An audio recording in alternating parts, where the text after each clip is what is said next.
Do you need HR or talent acquisition recruitment experience to be a career coach or resume writer? My name's Joel Adji. I've been in the recruitment space for coming up to a decade, and the short answer to this question is no.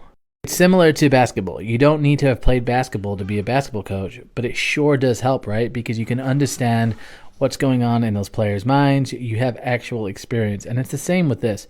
If you've had experience in HR or TA, it's going to be beneficial for the candidates that you're working with and for the clients you're working with. I would say at the minimum, you need to have accomplished something in an industry. I get most wary when I see people with 3 to 5 years experience or less saying that they are a qualified career coach. Does it mean that all the information they're going to give out is bad? No, but you typically want to work with someone who is further down the line than you or that knows more than you in something. You don't want to work with someone that simply doesn't have enough experience. Does this mean that everybody who has 3 to 5 years experience isn't qualified? No, it doesn't. But the likelihood is that they just don't have enough experience to really speak from a place of knowledge. Another thing that people will say is, well, I've hired people before. Look, hiring a few people on a team or your team is not the same as being in recruitment.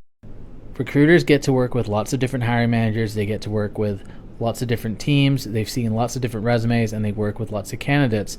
They're probably the most experienced when it comes to giving you an inside view of what's going on throughout the hiring process. HR is very similar. They work and partner with the talent acquisition teams quite a lot, so HR can certainly be very valuable. If your career coach doesn't have either of those, then you just want to make sure that they have achieved and accomplished a lot in their career if they're really going to be able to coach you to get you to the place that you want to be. So when you're making these decisions, just beware and be careful with who you work with.